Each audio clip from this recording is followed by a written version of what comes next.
అందరికీ నమస్కారం. Welcome back to IT media. మన ఆయుర్వేదం ప్రోగ్రామ్కి అందరికీ స్వాగతం. అయితే నరాల బలహీనత గురించి ఎంత మాట్లాడుకున్నా చాలా తక్కువ అని చెప్పుకోవచ్చు. ఎన్ని వీడియోస్ చేస్తున్నా ఇంకా కామెంట్స్ వస్తున్నాయంటే ఎంతమంది అసలు నరాల బలహీనతని ఫేస్ చేస్తున్నారో మనం తెలుసుకోవచ్చు. అసలు ఈ నరాల బలహీనత ఎందుకు వస్తుంది? మనం చిన్నప్పుడు చూసినట్లయితే మన అమ్మమ్మో తాతయ్యో వాళ్ళు నడవడానికి కాస్త మనల్ని సపోర్ట్ తీసుకోవడం, లేకపోతే ఒక అడుగులు వేయలేకపోవడం, ఏదైనా ఇచ్చిన వాళ్ళు పట్టుకొని హోల్డ్ చేయలేకపోవడం ఇలాంటివి జరిగాయి. బట్ ఇప్పుడు చిన్నపిల్లల్లో కూడా ఈ నరాల బలహీనత వస్తుంది. ఓపిక లేకపోవడం, ఏ పని చెప్పినా నేను చేయలేని చెప్పడం, బద్ధకంగా అనిపిస్తుందనో లేకపోతే నా వల్ల కాదు, నాకు చాలా అసలు నీరసంగా ఉందని చెప్తూ ఉంటారు. ఈ ఇష్యూస్ చిన్నవాళ్ళల్లో కూడా ఎందుకు వస్తున్నాయి? ఇవి రాకుండా ఉండాలి అంటే మనం ఎలాంటి జాగ్రత్తలు తీసుకోవాలి ఈరోజు తెలుసుకుందాం. ప్రస్తుతం అంతా ఉన్నారు న్యాచురోపతిక్ డాక్టర్ షాగుప్తా గారు. నమస్తే మ్యామ్, ఎలా ఉన్నారు మ్యామ్? ఎప్పుడో 60స్లో రావాల్సినవి ఎర్లీ 30స్లో 20 ఏజ్ వాళ్ళలో చిన్న పిల్లల్లో కూడా చూస్తుంటాం. అరే చూస్తూనే వాడు పడిపోతూ ఉంటాడు. ఎందుకురా ఏవిచ్చినా అట్లా పడేస్తూ ఉంటావు, నీకు హోల్డ్ చేయడానికి అవ్వట్లేదా, పట్టుకోవడానికి అవ్వట్లేదా అని అంటూ ఉంటారు. అసలు నరాల బలహీనత ఎందుకు వస్తుంది? మనం అంత స్ట్రాంగ్గా ఉండాలి అంటే ఏం చేయాలి? సో స్పెషల్లీ ఈ జనరేషన్లో ప్రత్యేకంగా మనము పురాతన కాలంలో చూస్తే నరాల బలహీనత అంటే 60, 70, 70 దాటిన తర్వాత వచ్చేవి. అందులో కూడా చాలా వరకు రేర్ తిమ్మిర్లు ఉండేవి. ఈ మధ్య కాలంలో చిన్నపిల్లని అడిగినా చెయ్యి తిమ్మిరి పట్టేసింది, కాలు తిమ్మిరి పట్టేసింది, లెథార్జిక్గా ఏదైనా పని చేయడానికి కూడా బాడీ అనేది సహకరించదు. ఎందుకంటే ఇప్పుడు నరాల బలహీనత రావడానికి మేజర్ కారణం 3 విటమిన్స్ అని చెప్తానండి. Vitamin B12, B complex vitamins తగ్గిపోయాయా, నర్వ్ స్ట్రెంథింగ్ ఉండదు. డి విటమిన్ చాలా ఇంపార్టెంట్. డి విటమిన్ మనకు మెయిన్ ఇంపార్టెంట్ కాల్షియం ఒకటి, డి విటమిన్ ఒకటి, అండ్ స్పెషల్లీ B12 ఒకటి, అండ్ ఇంకా కొద్దిగా మనం చూస్తే ఐరన్ డెఫిషియన్సీ. ఈ 4 డెఫిషియన్సీస్లో మన బాడీలో ఎప్పుడైతే తక్కువ అయిపోతాయో డెఫినెట్గా మనకి వయసుతో సంబంధం లేకుండా ప్రతి ఒక్కరికి ఇప్పుడు 20 to 30 ఇయర్స్ వాళ్ళు తీసుకుంటే సయాటికా పెయిన్, బ్యాక్ పెయిన్, మోకాలు నొప్పులు, సర్వైకల్ స్పాండిలైటిస్ ఒక్కటి కాదు, మ్యాక్సిమం లిస్ట్ తీస్తే రాస్తుంటే చెప్తూనే ఉంటారు నొప్పులు. అలా అయిపోయాయి. ఎందుకు అంటే మనం తీసుకుంటున్నాం.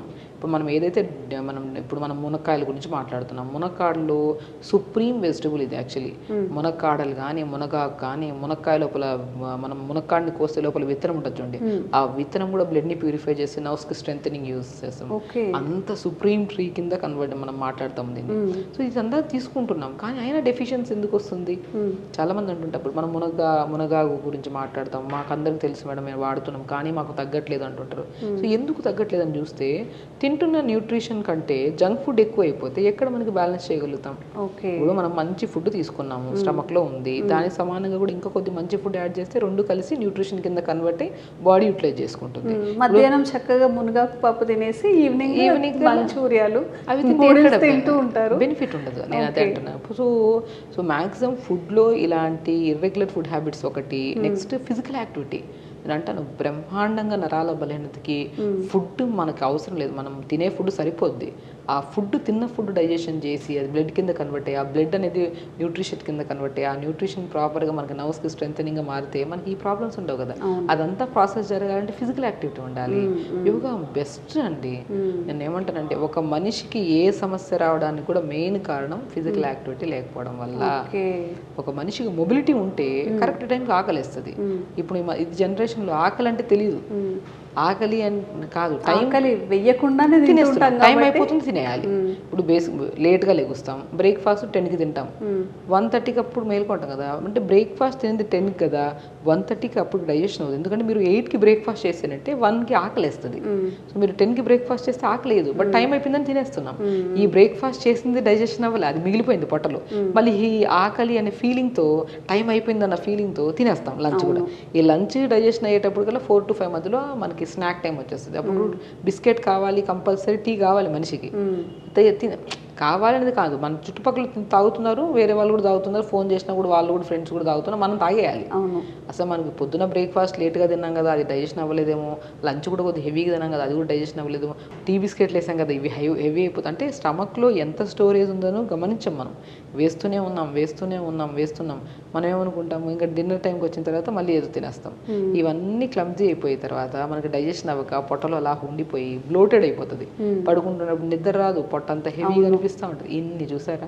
నేనేమంటుంటే ఆ ఫుడ్ని మార్నింగ్ పూట లేచిన తర్వాత మంచిగా బ్రేక్, ఇప్పుడు నర్వ్ ప్రాబ్లంలో specially back pain, knee pain, sciatic pain, any kind of pains joints సంబంధించి ఉంటే దాన్ని మనం ఏం చేయాలి, మీరు ఇవన్నీ ఇప్పుడు నేను మునక్కాడల గురించి చెప్పాను, దీంట్లో విటమిన్స్, మినరల్స్ ఒకటి కాదు కౌంట్ చేస్తా వెళ్తే ఎన్నో రకాలు అన్నీ, ఇప్పుడు మనం పాలలో దొరికేవి అవునా, సో మనం నాన్ వెజ్లో దొరికేవి అన్ని ప్రోటీన్స్, విటమిన్ అన్నీ అండి, కౌంట్లెస్ అన్నీ ఉంటాయి మునక్కాడలో. మనము పోనీ ఎంత మోతాదులో తీసుకుంటాం అనేది కూడా చాలా ఇంపార్టెంట్. రోజుకి ఒక మనిషికి 1 లేదా 2 మునక్కాడలని ముక్కలు తింటున్నాం, నచ్చింది కదని చెప్పి గిన్నె వేసుకుని వేడి చేస్తుంది, అదేమంటారంటే వేడి అయిపోతుంది నా మునక్కాయలు తింటే. వేడి ఎందుకు అవుతుంది, మీరు తినాల్సిన దానికంటే ఎక్కువ తినడం వల్ల. సో ఒక మోతాదులో పెట్టుకోండి. ఇప్పుడు ఒక మ్యాక్సిమం లంచ్లో ఎంత తింటామంటే ఒక 7 ముక్కల చిన్న చిన్న ముక్కల్లాగా మనకు కూరలా చేసుకుంటాం, స్టీమ్ పెట్టుకొని జస్ట్ కొద్దిగా పెప్పర్ పౌడర్, లైట్ సాల్ట్, కొద్దిగా సన్ఫ్లవర్ సీడ్స్ పౌడర్ చేసుకుని ఎంత టేస్టీగా ఉంటుంది. అలా చేసుకొని తిన్నాం అనుకోండి, ఒక మ్యాక్సిమం ఒక బౌల్లో, చిన్న బౌల్లో తీసుకుంటాం. ఇంతే పొట్ట, దీనికి ఎన్ని వేస్తాం, 20 వేస్తాం ముక్కలు, ఒక లిమిట్గా వేయాలి. ఆ లిమిట్ దాటిన తర్వాత వేస్తే అది వేడి అయిపోతుంది. అరే అది ఆ రోజు తింటే పడలేదు మనకు అని చెప్పేసి తినడమే ఆపేస్తాం. సో అలా కాదు, మనము ఈరోజు మునక్కాయలు తిన్నామా, ఓ రోజు పాలకూర తిన్నామా, ఓ రోజు మెంతి కూర తిన్నామా, ఓ రోజు సొరకాయ తిన్నామా, ఓ రోజు బీరకాయ, ఓ రోజు కాగా, అన్నిట్లో ఉంటాయి విటమిన్స్. కానీ ఎంత మోతాదులో తింటున్నాం అనేది చాలా ఇంపార్టెంట్. లిమిట్గా తింటే అది న్యూట్రిషనే, అది మోర్ తింటే అది విషమే అంటాను అంతే. సో అలాగా లంచ్ టైం, మార్నింగ్ బ్రేక్ఫాస్ట్ టైంలో మంచిగా జావ చేసుకోండి. రాజగిరా సీడ్స్ అంటారు, నర్వ్ స్ట్రెంథనింగ్. అది ఒకటి మునక్కాడల గురించి మనం మాట్లాడదు. రాజగిరా సీడ్స్ అంటే తోటకూర విత్తనాలు దొరుకుతాయి మనకి, చాలా ఫేమస్ ఈ మధ్య కాలంలో. రాజగిరా సీడ్స్ ఒక్కొక్క ఏరియాలో ఒక్కొక్క పేరును పెడతారు. తోటకూర విత్తనాలు, మన తెలుగులో అయితే తోటకూర విత్తనాలు అంటారు. అవి చిన్న చిన్నగా ఉంటాయి, అవి పెనం మీద వేసి ఇలా వేపితే పాప్కార్న్ లాగా ఊడిస్తాయి, పేలాగా. దాన్ని లడ్డు లాగా కూడా చేసుకొని తింటుంటారు. బట్ నేనేమంటాను, దాన్ని బ్రేక్ఫాస్ట్ రూపంలో తీసుకోండి మార్నింగ్ టైమ్స్. కొద్దిగా జొన్న పిండి, రాగి పిండి, రాజగిరా పిండి మూడింటిని కలిపేసుకొని మార్నింగ్ దాంట్లో దోశలాగా చేసుకోండి. కొద్దిగా మినపప్పు పౌడర్ కలిపేసుకుంటే దోశ అయిపోతుంది. ఒకరోజు ఇడ్లీ బ్యాటర్లో కలుపుకోండి పౌడర్ని కొంచెం, ఇంకొద్దిగా ఇంకా హై న్యూట్రిషన్ ఇవ్వాలంటే కొన్ని పంకిన్ సీడ్స్, పూల్ మకానా కూడా అద్భుతంగా పనిచేస్తారు నరాల బలహీనతకి. పూల్ మకానా అంటే తామర గింజలు. నేను 4-5 ఆప్షన్స్ చెప్తున్నాను, ఎందుకంటే మీకు ఏది ఈజీగా అవైలబుల్గా ఉంటుందో అది తెప్పించుకుంటారనేసి. సో కాబట్టి మనం pumpkin seeds, water melon seeds, sunflower seeds, pool makhana, తోటకూర విత్తనాలు, ఇవన్నీ హై న్యూట్రిషన్స్ కలిగి ఉండేవండి. మనకి ఈజీగా కూడా దొరుకుతాయి, మనకి ఎక్కడ దొరకనంత అని కాదు, ఎక్కడైనా సరే దొరుకుతాయి. ఒక దొరకని పక్షాన మనం మ్యాక్సిమం రాగి పిండితో దొరుకుతుందా, జొన్న పిండి దొరుకుతుందా, సజ్జ పిండి దొరుకుతుందా, బార్లీ కూడా దొరుకుతాయి. వీటన్నిటిని కాంబినేషన్ చేసుకోండి, మీకు దొరికేవి తెచ్చుకొని. ఒకవేళ మనం మార్నింగ్ బ్రేక్ఫాస్ట్లో ఏమన్నాను, రాగి, జొన్న, సజ్జ, బార్లీ, రాజగిరా సీడ్స్ అన్నిటిని కలుపుకొని జావ తీసుకోమని. ఇందులో 5 మాట్లాడుకున్నామా, దాంట్లో 2 దొరుకుతాయి, రెండింటిని కలిపేసుకోండి. దొరకవని చెప్పి సంవత్సరాలు వెయిట్ చేసేవాళ్ళు, దొరికిన దాంట్లో తీసుకోండి, దొరికినప్పుడు మళ్ళీ చూద్దాం. సీడ్స్ కొన్ని యాడ్ చేసుకోండి, తెల్ల నువ్వులు కొద్దిగా, కొన్ని క్యారెట్ చాప్ చేసేసుకొని ఒక సూప్ మంచిగా మార్నింగ్ జావ. మధ్యాహ్నం పూట మంచిగా కర్రీలో మునక్కాడలు తీసుకోండి, సూప్లో చాలా అద్భుతంగా పనిచేస్తుంది. ఈవినింగ్ టైమ్స్లో మనం డైలీ మునక్కాడలు కూరలాగా కాకుండా ఈవినింగ్ 2-3 మునక్కాయ ముక్కలు, హాఫ్ క్యారెట్, హాఫ్ బీట్రూట్, 4 సొరకాయ ముక్కలు, కొద్ది కొత్తిమీర, పుదీనా, ఒక ప్లైట్ పచ్చిమిర్చి చేసేసి, ఒక గ్లాస్ నీళ్ళు వేసి కుక్కర్ పెట్టేసేయండి, ఒక విజిల్ తగిన దింపితే స్మాష్ చేసేసి తీసుకొని సూప్ చేసుకోండి. లైట్గా లెమన్ కలుపుకొని ఎంత అద్భుతంగా ఉంటుందంటే, మనకి క్రేవింగ్స్ ఉంటాయి చూడండి, ఒకటి చూసిన అక్కడ లడ్డు ఏదో సంథింగ్ తినాలి ఆ క్రేవింగ్స్ ని కూడా కంట్రోల్ చేస్తుంది ఈ సూప్. టమ్మీ ఫుల్ గా ఉన్నప్పుడు ఇంకో ఏదో తినాలని అనిపించదు, అది హెవీనెస్ ని కంట్రోల్ చేస్తుంది. ఫస్ట్ పాయింట్ ఆ క్రేవింగ్స్ ని కంట్రోల్, ఎందుకంటే జ్యూస్ అనేది మనకి లిక్విడ్ ఫామ్ కదా, మోర్ న్యూట్రిషన్. అది ఉందనుకోండి మనకి ఏది తినాలి అది తినాలనే క్రేవింగ్స్ రావు. సో అది సూప్స్ చేసుకోవచ్చు. మనం మ్యాక్సిమం ఆ మునక్కాయల లోపల గుజ్జుని అంత లైట్గా ఉడకబెట్టి ఆ గుజ్జు అంతా తీసేసి చపాతీ పిండిలో కలుపుకొని చపాతీ చేసుకోవచ్చు. ఆ మునక్కాయ గుజ్జుని తీసుకొని ఇడ్లీ బ్యాటర్లో కలిపి ఇడ్లీ చేసుకోవచ్చు. అద్భుతం అండి. ఒకసారి వంట చేసుకున్న ప్రతి ఒక్కరికి చెప్తున్నాను, చిన్నగా దాన్ని ఎలా వాడచ్చు అని ఇంకొద్ది మాడిఫై చేస్తే రోజుకు ఒక డిఫరెంట్ ఐటమ్ వండొచ్చు అంటాను. మనం ములంకాడ అంటే ఎక్కువ సాంబార్లో ఏదైనా పులుసులాగా చేసుకొని తింటాం తప్పితే ఇడ్లీలో కానీ ఇట్లా బ్యాటర్స్గా లైట్ ఉడకబెట్టేసి దాన్ని పిప్పంతా తీసేసి, ఇడ్లీ పిల్లలు మునక్కాళ్ళు అంటే కొంతమంది తినరు, అది తీసేసి పిప్పంతా తీసేసి ఇడ్లీ బ్యాటర్లో కలిపేసుకొని కొన్ని సన్ఫ్లవర్ సీడ్స్ పౌడర్ కలిపేసుకొని ఇడ్లీ చేయండి, టేస్టీగా ఉంటుంది. మనం ఇడ్లీ అంటే 4-5 ఇడ్లీలు వేసుకొని ఇంత చట్నీ వేసుకొని తింటుంటాం, అయినా కూడా ఆ టేస్ట్ అనిపించదు. బట్ ఇలా చేసుకోండి, చాలా అద్భుతంగా ఉంటుంది. సో టేస్ట్ వండే విధానంలో మనకు తెలిసి, ఇప్పుడు డాక్టర్సే చెప్పాల్సిన అవసరం లేదు, సింపుల్ టెక్నిక్స్ వండే వాళ్ళకి అన్నీ తెలిసింది యాక్చువల్లీ. ఇలా జస్ట్ ఒక టిప్ లాగా చెప్తున్నాను, ఇలా వండుకోండి, రెగ్యులర్గా యోగా చేసుకోండి, అంటే చెప్తున్నాను కదా, మునక్కాడల్ని మనం రెగ్యులర్గా అట్లీస్ట్ సూప్స్లో కానీ ఇలాగ మనం ఇడ్లీస్లో కానీ బ్రేక్ఫాస్ట్లో ఏదో ఒక పూట అట్లీస్ట్ 4-5 ముక్కలు చిన్న చిన్న 1 ఇంచ్ ముక్కలైనా తీసుకోండి, అద్భుతంగా పనిచేస్తుంది.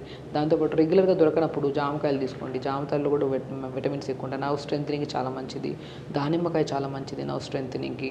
సో ఇన్ని రకాలు మాట్లాడుకున్నప్పుడు అట్లీస్ట్ మనం రెగ్యులర్గా ఒకరోజు చేసి ఆపేయకుండా ప్రతిరోజు అలా చేసుకుంటూ ఉంటే ఒక్కొక్క రోజు ఒకటి యాడ్ చేసుకోండి. ఓకే. సో ఆ బెనిఫిట్ కూడా మనకి తొందరగా దొరుకుతుంది. రెగ్యులర్ యోగా కూడా ఉంది, ఫిజికల్ యాక్టివిటీ ఉంది కదా, స్ట్రెస్ తగ్గుతుంది, యాంగ్జైటీ తగ్గుతుంది, మోర్ ఆక్సిజన్ తీసుకుంటాం, వదలాల్సిన గాలి కరెక్ట్ వదులుతాం. ఓకే. సో అంత ప్రాసెస్ బాగుంటుంది. ఓకే. సో మ్యామ్ చెప్పినట్టుగా కొంతమంది డాక్టర్స్తో మాట్లాడేటప్పుడు నాకు అసలు భయం వేస్తుంది, మనం జంక్ ఫుడ్ అనేది స్లో పాయిజనస్గా మన బాడీ అంతా డ్యామేజ్ చేస్తుందా అని చెప్పి.